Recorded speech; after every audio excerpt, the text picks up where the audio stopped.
happy that this little work that people do, giving back to the society, won me an award in 2018, the Mashujaa Award. And right now, I am seriously campaigning against SGBV, that is sexual and gender-based violence, special focus for female and male students in colleges and universities in Kenya. So right now I'm running a project with two interns from Germany because I have realized a lot of therapy work that I do with students, honestly speaking, and I can see some students here. I have realized you have a son who has gone to study in the UN, Strathmore, wherever, but he starts doing drugs or she starts doing drugs and then she drops off, or when she comes for therapy or he comes for therapy, I have realized it is actually relationship based. And how did it happen?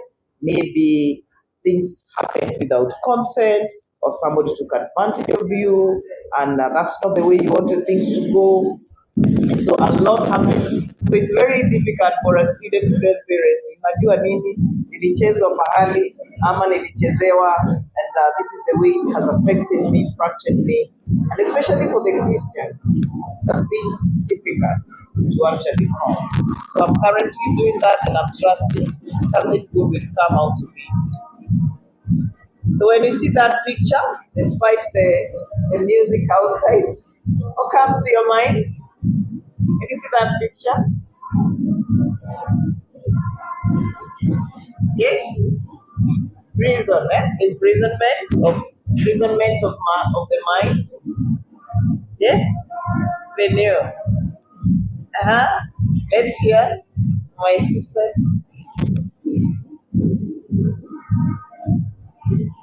Trapped.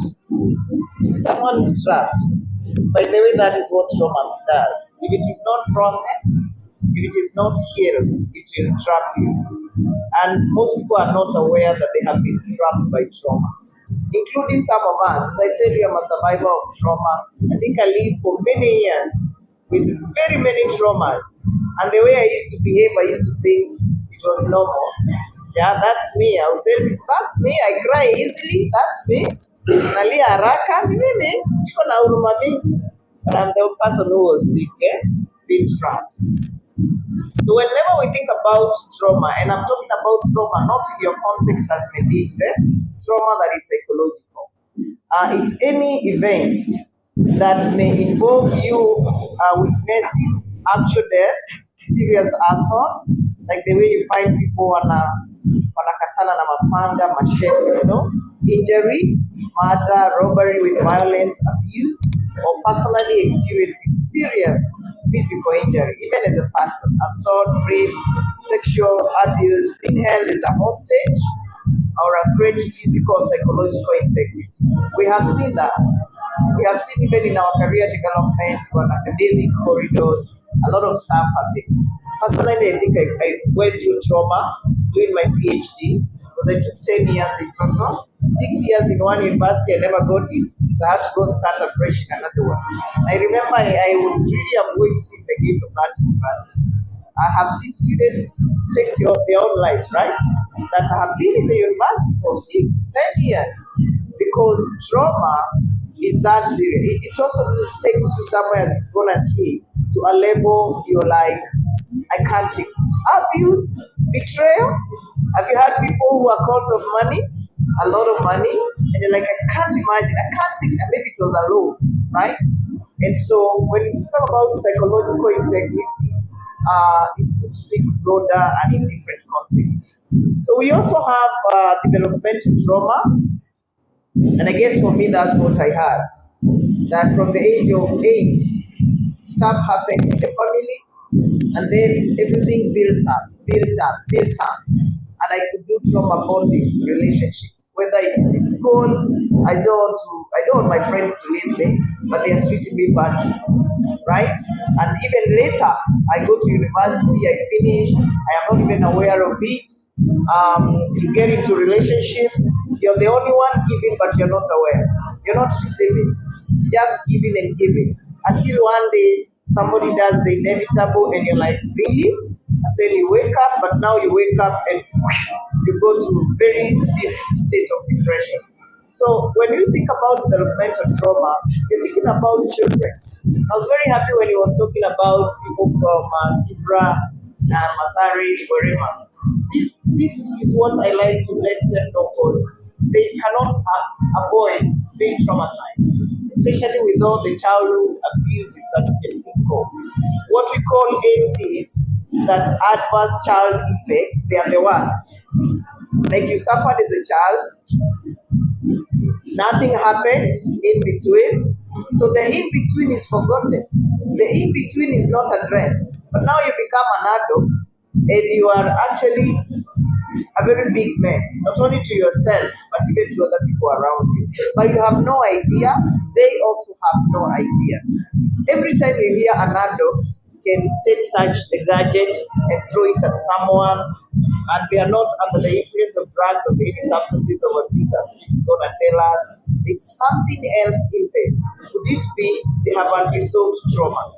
So we have betrayal trauma, relationships. I have seen that, especially for the young people.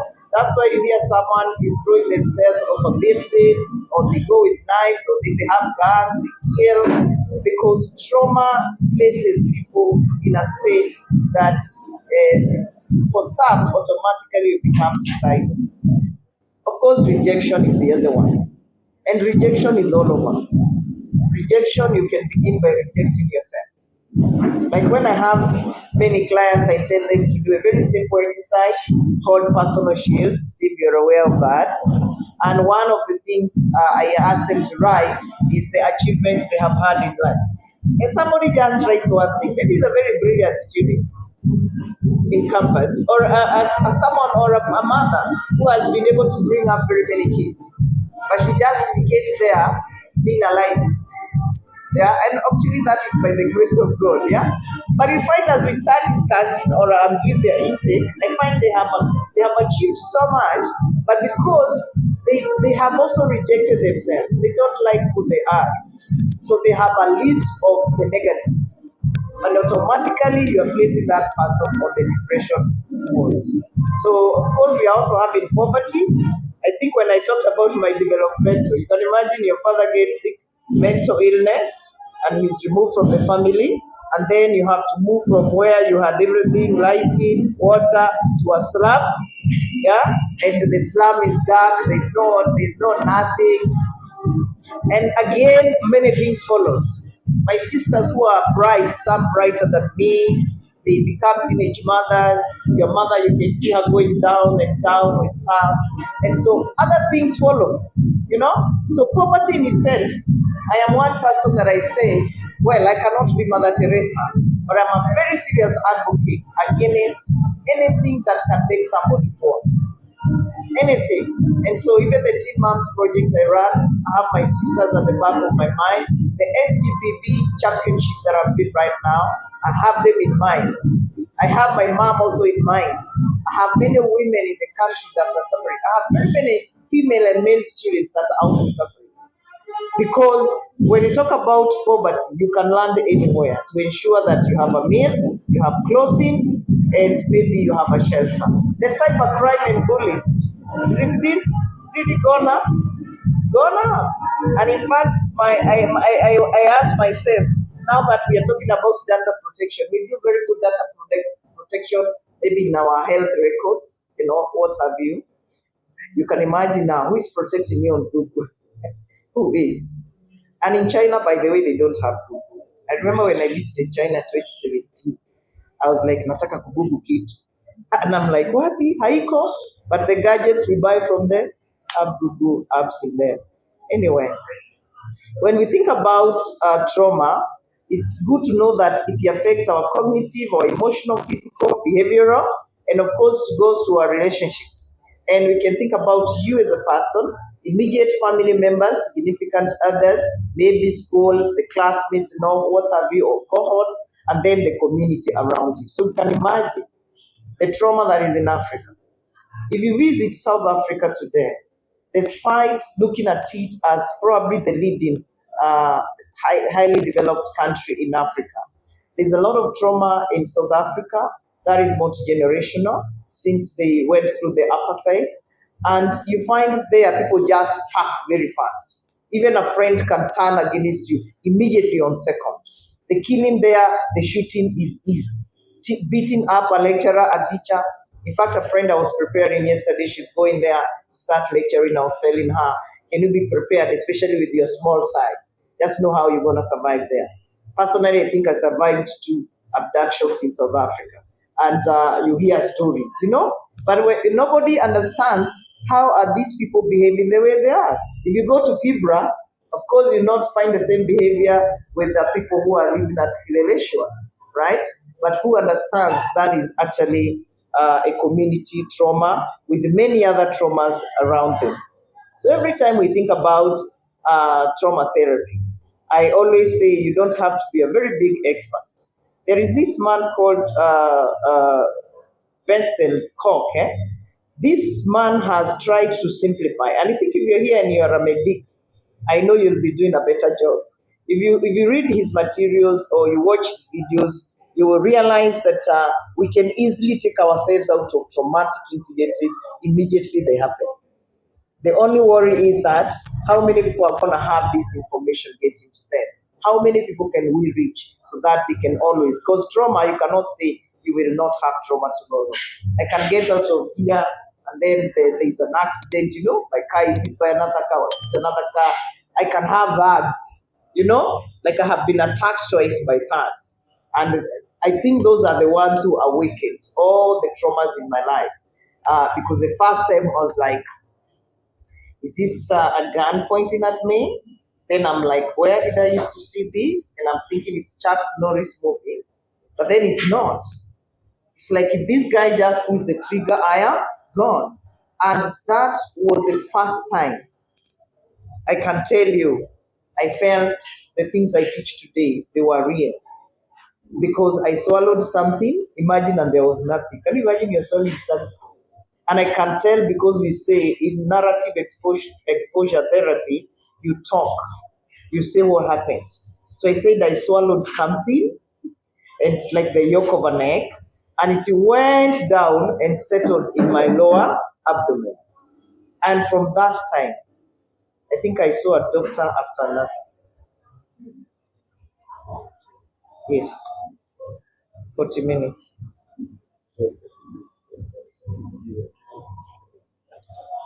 Okay, thank you. 10:40, yes. That's time. So 10:40, somebody should do like this. Yes, from my experiences, and I take through, you get it. So for that time when I swallowed something, it was nothing real, but I swallowed it, and it settled at my lower abdomen. But from that very week, I went to one doctor after another. Why? Because I had bleeding that was not stopping.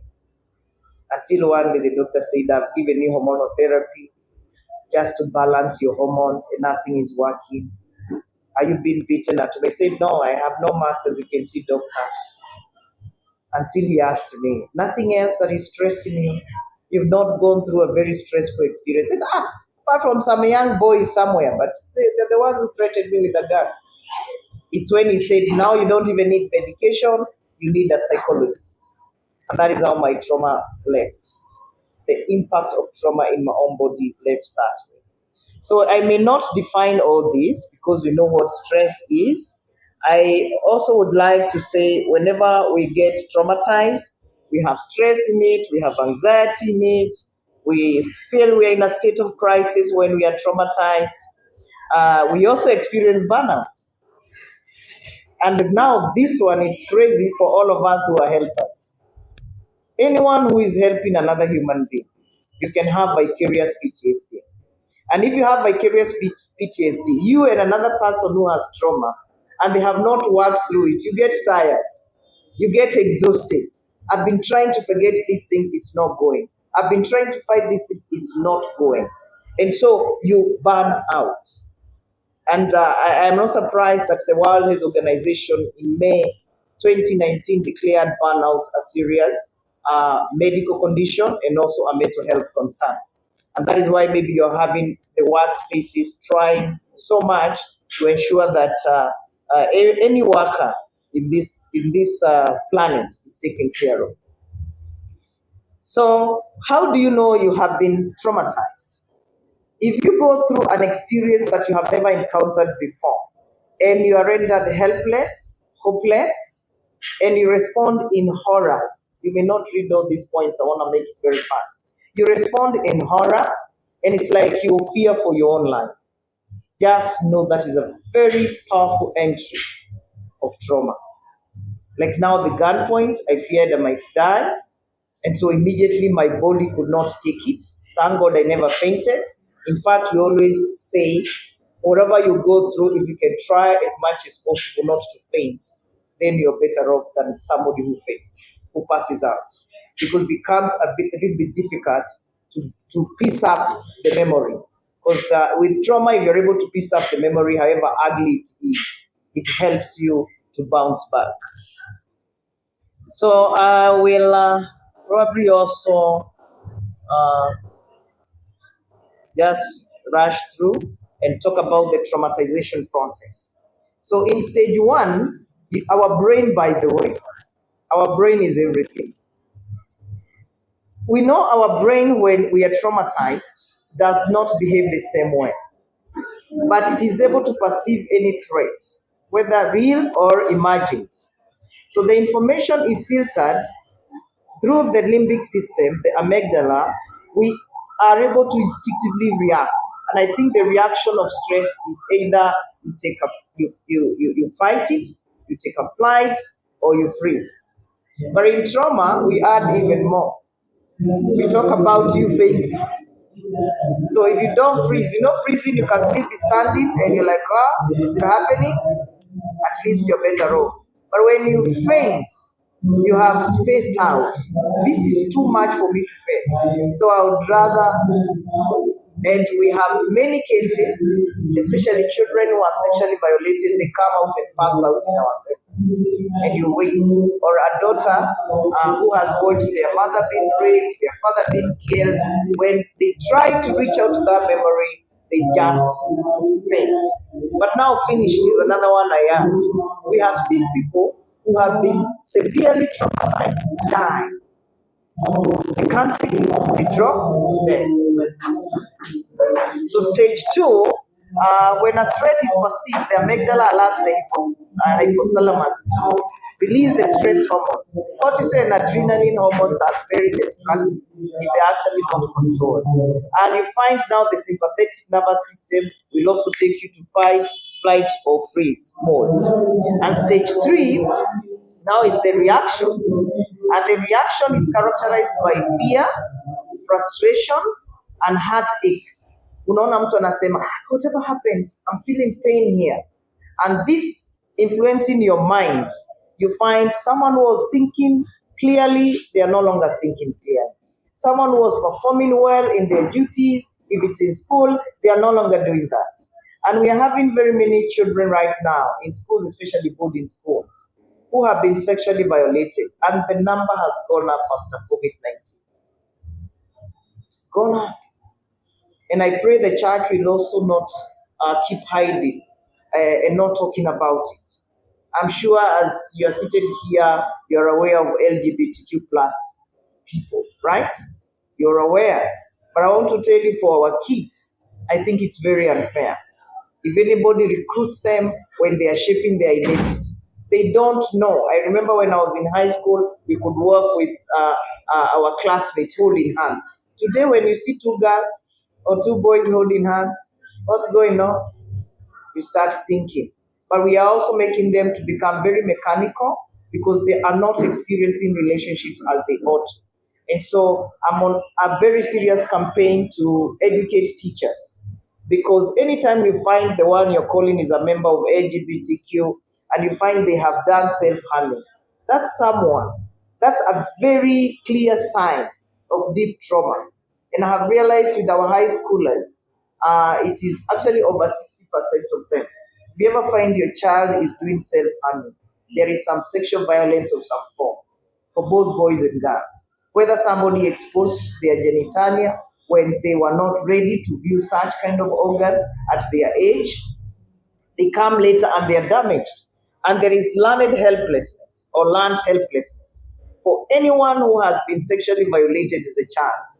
Even if they are protected, and mostly it happens with house helps, sometimes with relatives, but later on in life, somebody approaching them, I love you, I want you, they're actually not able to say no.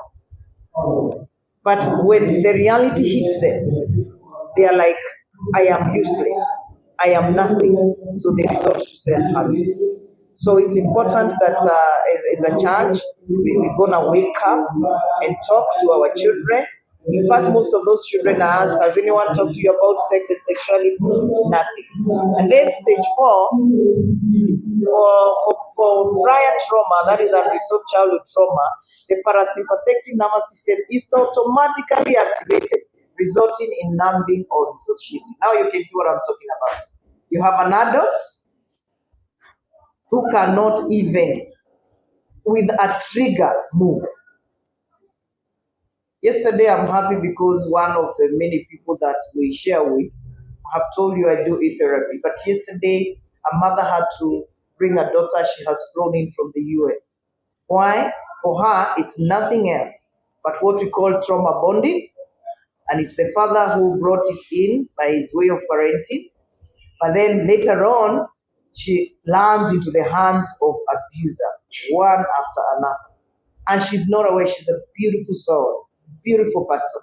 And so at the end of the day, because you do not know you are acting like a 5-year-old and a 10-year-old, how do children like to relate with us? They like to be with us. They like to get attention. So you can imagine as an adult, you're craving for attention. You cannot be on your own. So the levels of trauma can be primary or frontline. Our soldiers are there, or any one of us, the medics, although your training helps you to face death situations. Sometimes the second level where you witness, vicarious for us counselors, anyone who is in the rescue or emergency response, the doctors, the nurses are there, and then community level, anyone who is working, especially with the marginalized population. It's good to know that there are those levels. And traumatized people are emotionally fragile.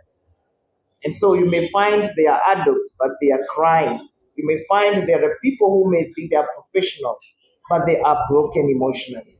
So it's important that even when we find people behaving in a certain way, we don't quickly go to judgment. So types of trauma, we begin with the acute PTSD. The acute one, it's you having severe responses that are less than 30 days. And I want to tell you, not everybody develops PTSD. You can be traumatized, you can get into a very traumatic experience, but it doesn't mean you have to develop PTSD. That is why two of us can be attacked by that, and I seem to move on, and another one does not. And they keep saying, Ile incident. I'm like, I moved on.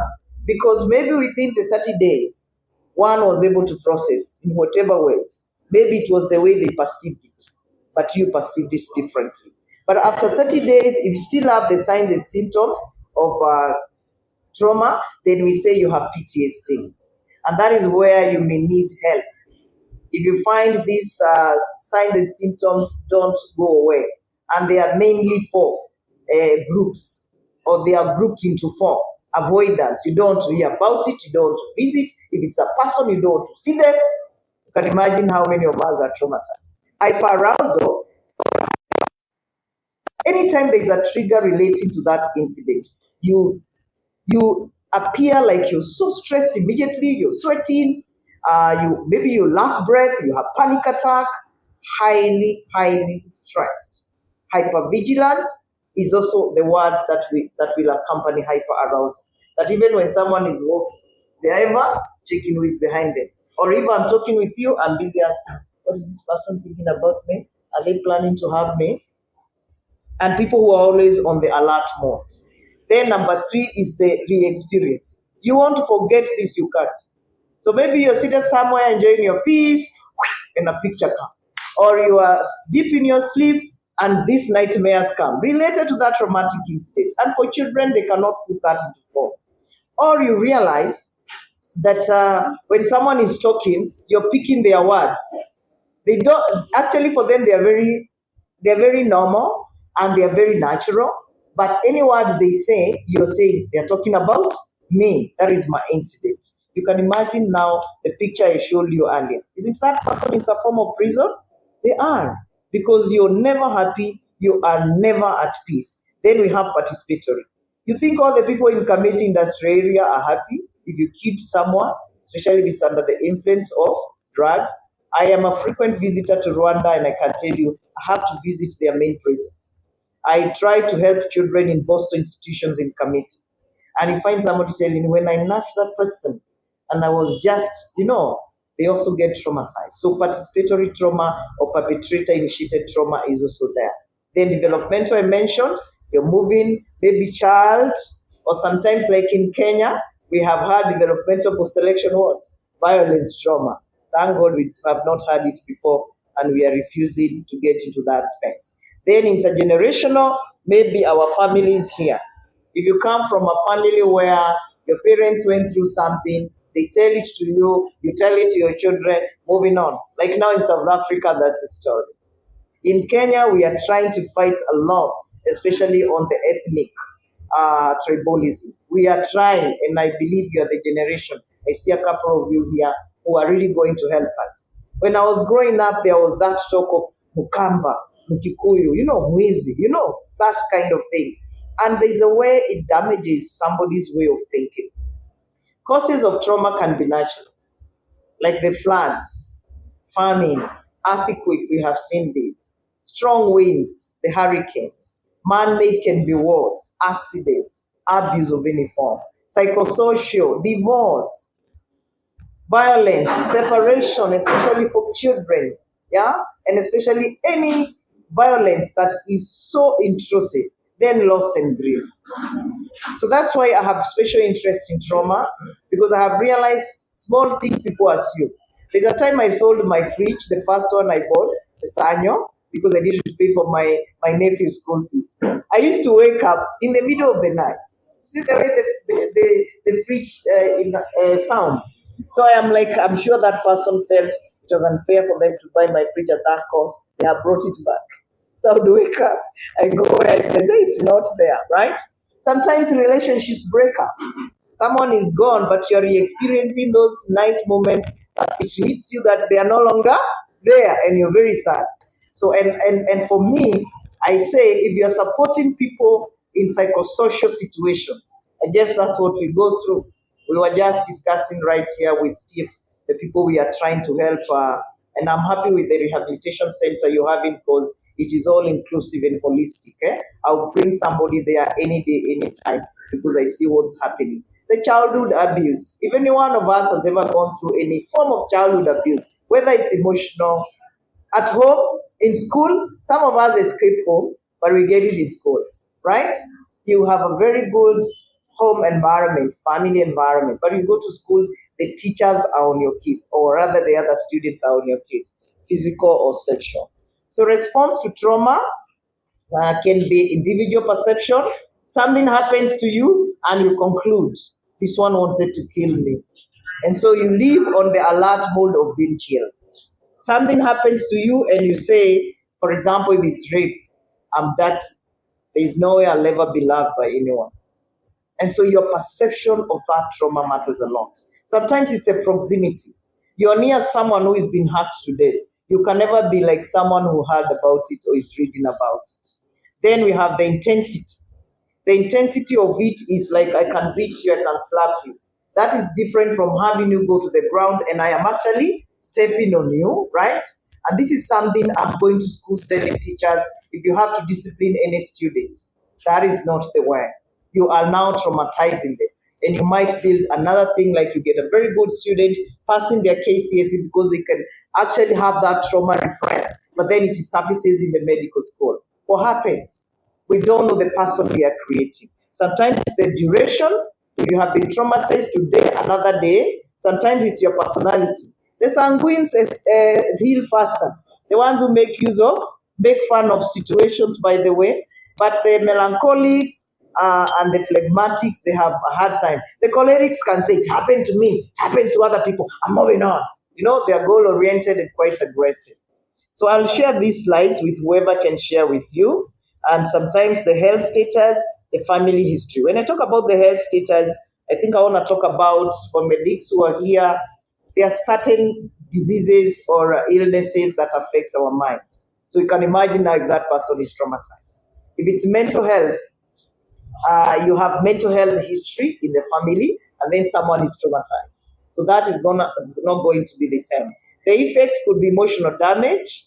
So mostly people who talk like this always, hi, how is everything? So in the church we say they are humble, right? But I want to tell you that is serious low self-esteem and lack of confidence. Otherwise, I should talk to you with my head high. Yeah, who are you? My name is Susie. What's your name? Eye contact, right? So I'm just giving an example because of time. Depression, this is the worst. Because when you become depressed, you become negative about yourself, negative about others, negative about the world and the future. Nothing seems positive. And this is what I fear most.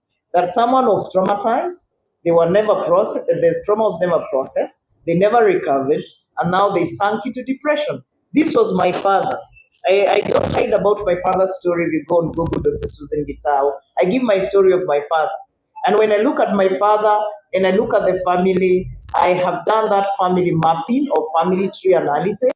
I have realized there is no history of mental illness. But my father, when I said I want to do his history, I realized he went through developmental trauma. His own mother committed suicide because of trauma related to the father. Their land was taken away. You know, I want you to see. And then where he married, the parents never wanted to give away their daughter to my father. And because my father was a very serious Catholic, during Wazungus. Do you think Wazungus will say your parents have disagreed, you get married? They will tie the knot because they're like, the two of you have agreed. So, and in the African context, what sets in immediately? Rejection. And rejection, I have also told you, is a major cause of trauma for many people. I told you that when someone is traumatized, they have avoidance, they have hypervigilance or hyperstress or hyper-alertness, and they have flashbacks that don't seem to go away. But now this depression, and that is why we need to agree with psychiatrists here, and even the medics. And that's why psychologists must be everywhere. And when I talk about psychologists, any psychologist in a hospital setting should also have training in trauma therapy. So that if you realize someone has come to you and they are over talking for the doctors, this person is over talking. It's like now they want you to give them therapy. Just make sure they also refer to a psychologist within the hospital setting. Why? Because they will come with all the signs and symptoms, the physical, the headaches that is never ending, the pains in the joints, in their muscles. But it could be they have unresolved trauma, which has brought them to a certain state. If it's depression, someone tells you they have not been sleeping well, they tell you they are seeing like everything is bad, even if they have done well, they are like they are going to die tomorrow. That is negative view of the future. If they tell you, me, I'm fighting with my wife, I'm fighting with my children, and that you're going to say this one is depressed. What do you give immediately? Antidepressants. And anxiety is for hypervigilance. But is this someone, have they given their story?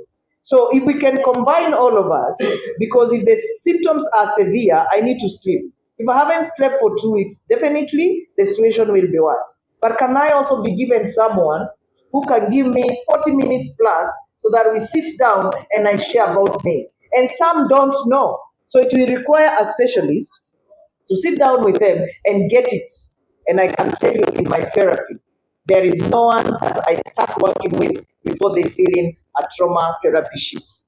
And I want to tell you, when you get it immediately before you even start therapy, they don't even have to take long in your therapy room. So all these are the effects. I know my brother is waiting. It's 10:52, but 11 I'll be done. So some people experience extreme phobia, guilt. They self-medicate with drugs and substances of abuse. They can withdraw. For kids, they play truancy. Anger.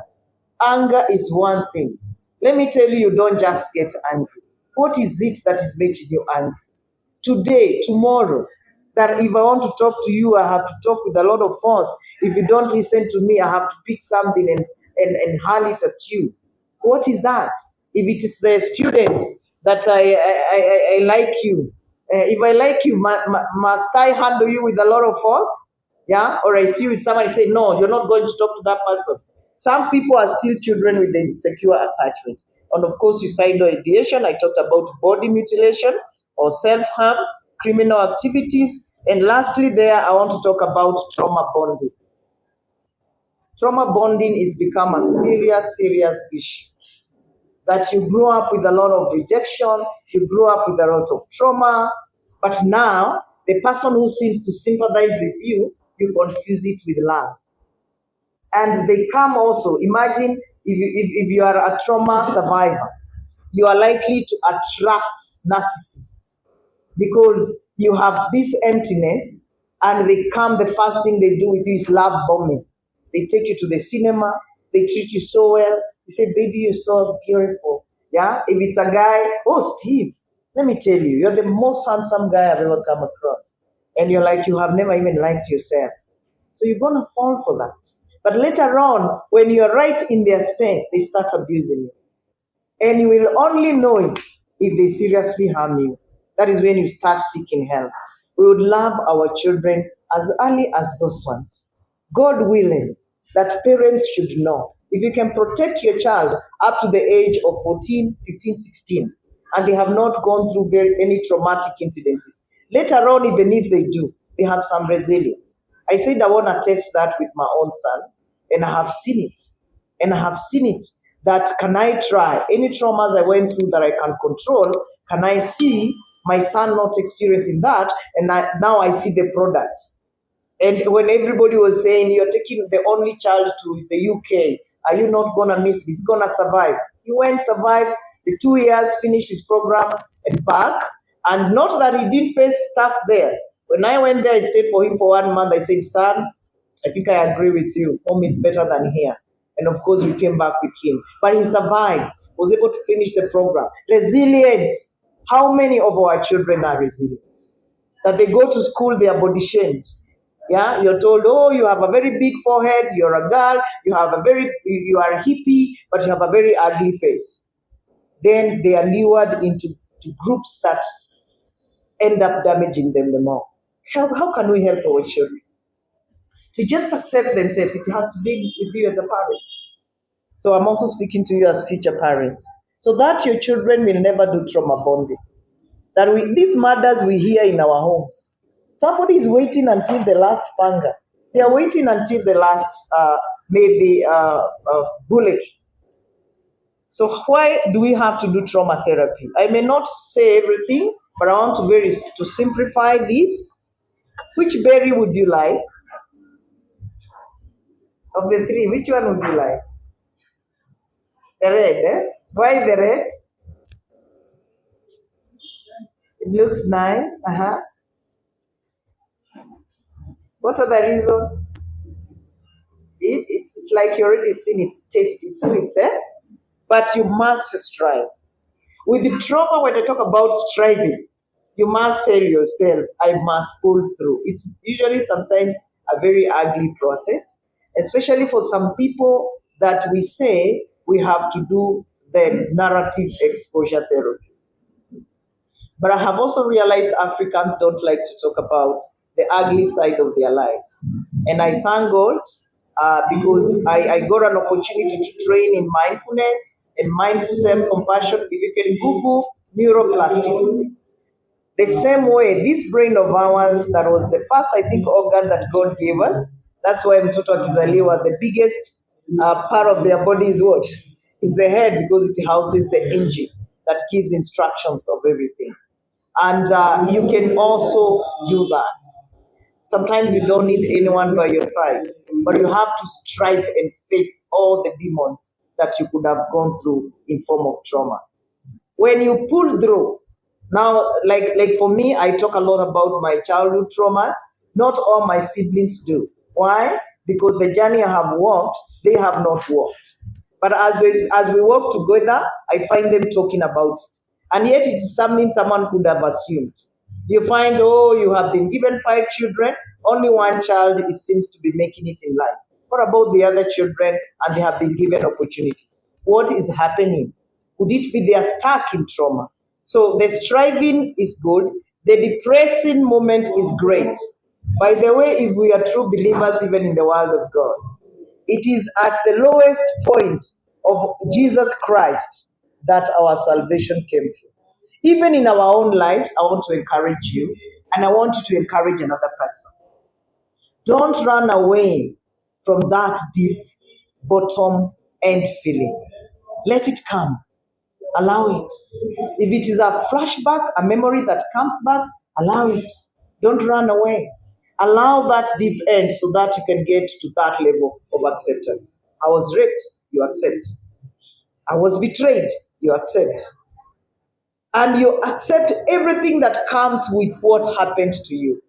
So I have reached that level. I tell people you don't have to tell me your story if you're not comfortable. But I'm sure in your mind the story is there.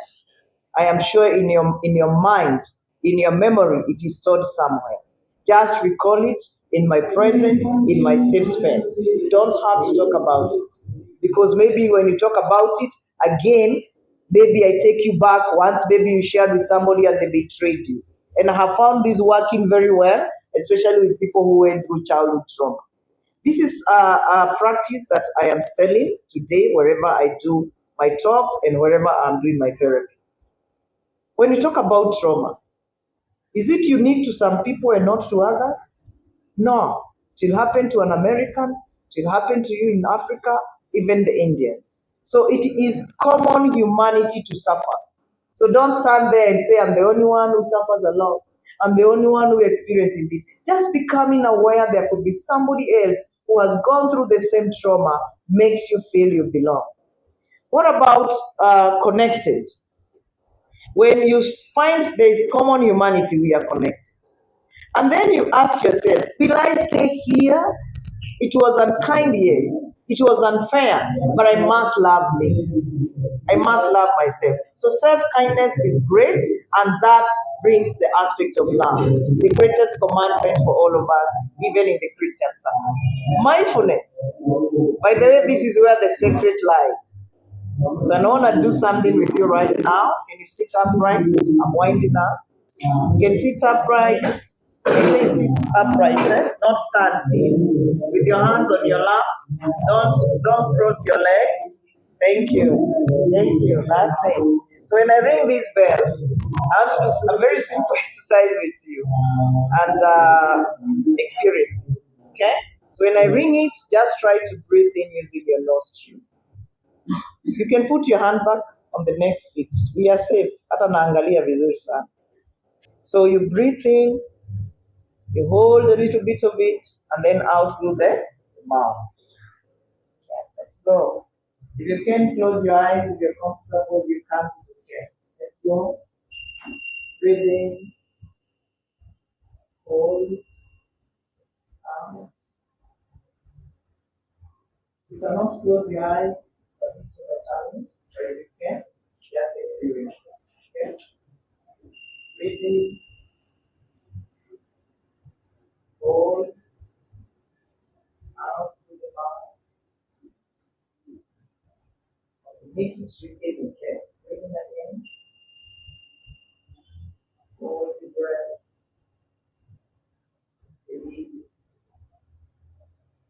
Your eyes closed, close, open. You can place your hands, right hand over your hands. Just feel your hands beat. Just feel it. Give your eyes closed.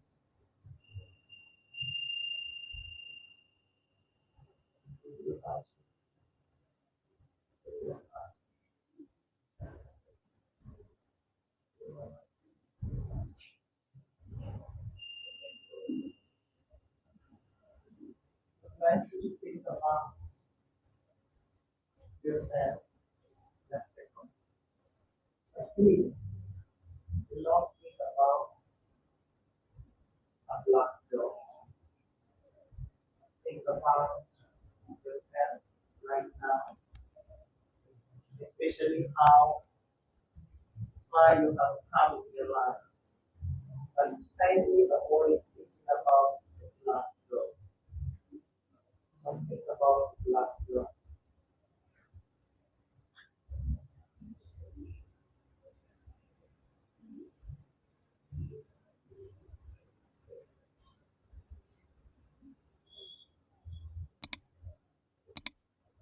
What you say, the place of the black drop,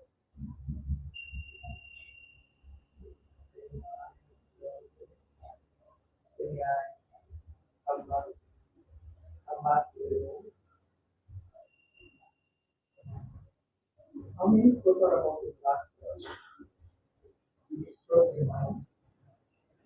Thank you for being honest. Yeah. See, I tell you, think about yourself, but don't think about the black dog. But maybe you went to ask tonight. No, where has the black dog come in? So even your mind thinking about the black dog, you have deviated. How many start thinking about themselves? Honestly. We are all smiling. Can you now get it when I talk about mindfulness? We are basically disturbed. And that's why I'm telling you that's the best and the most powerful technique. Don't run away. Don't run away from your pain. Don't run away from shame. Don't run away. Just allow it. And just like the passing cloud, it goes away. Or what we have done in our lives, when we have passed painful experiences, we have refused to let them go. And how have we done it? By trying to, I know what anybody you have failed to be mindful, to touch it, to feel it. Even with emotions. If you feel angry and you say, let me sit here and explore this anger, how it is working on me. You realize at the end of the day you're no longer angry. You feel shame and you say, let me just wait and see how this shame is playing on me. You become a researcher of your own emotions. And you will find us in Africa. How many of us spend the time, the short time I've given you? Catholics, if you're here, you have a bigger advantage because maybe you have many retreat centers, but you don't take advantage of many of them. Even the recitation of the rosary, if somebody focuses on that seriously, even for the other Christians, the praise and worship, if you go there and release yourself, the praising moment, the worshiping moment, the prayer and fasting with a focus. Don't run away. Even the nightmares we experience. You wake up in the morning, don't run away. In fact, we say, if you can, share with someone. Like I have my sister, the two of us have helped ourselves, especially with the family traumas. Because we went through trauma one after another. And we are like, we share. And some of the things, the dreams that you have, we always say you can have three types of dreams. One, the neurotic, anxiety-based dream is mostly your own past traumas. The reality one is maybe you're having an exam, that's for real. Tumemaliza ingia. But now we also have the moral anxiety, and this one affects Christians in a very big way. Like for the young people, I had sex when my mother told me I shouldn't have it until I'm married, and then you live with it, and then you cannot even allow yourself to face it. Another interventions for trauma that work very well, even with us adults, is play therapy. So, like if we go out, we dance, okay, we move our bodies, That is very powerful. We call it expressive therapy. The games, the sun. That's why people like to go to Mombasa and just walk. They just walk through the sand beaches and they feel great and they feel powerful. So we also have art therapy. If you had like your pieces of paper, I would have told you there's one therapeutic activity called just one line. I do that with very many people, not just kids, even adults. Because if you had trauma as a child, the child is still trapped in you, right? And the child comes out of you most of the time. So the one line, just one line, you just draw and draw and draw and draw. Because what our brain does, because it works like the CPU, the central processing unit of a computer, it's garbage in, garbage out. And if our brain is able to relax, in fact, all the traumas we've had in our lives They go away one by one, just like a sliced loaf of bread. Then song and dance, Africans, we are good at this, and we even have rhythm. Then poetry, and you can create your own poetry. Those of you who go to forest or to resurrection garden and you're moving and walking, you can be genuine with all the pains that you have experienced in your life and giving it away. You can even do something that may look dramatic. You can get a flower, and every pain you say, that's pain gone. And you get in touch with that pain, you take it away. Or you can take a twig, right? Or it can be a piece of paper, you're seated somewhere and you're like, this was very painful for me. Tear it away, place it somewhere. That is what we call expressive therapy, and it's working. What I have taken you through earlier is what is called affectionate breathing. It also works magic. Get used to that affectionate breathing every morning if you can. When you wake up, don't rush to go anywhere. Spend the 5 minutes just for you, breathing in, holding it, and out. Because even the people who give up, yes, yeah, when you give up, you don't actually get to a place of peace. And then a spirit of gratitude. Every morning you wake up and find something to be grateful for, even the clothing you have, the specs you have, and community service like this one is wonderful. Otherwise, may God bless you, and thank you for listening.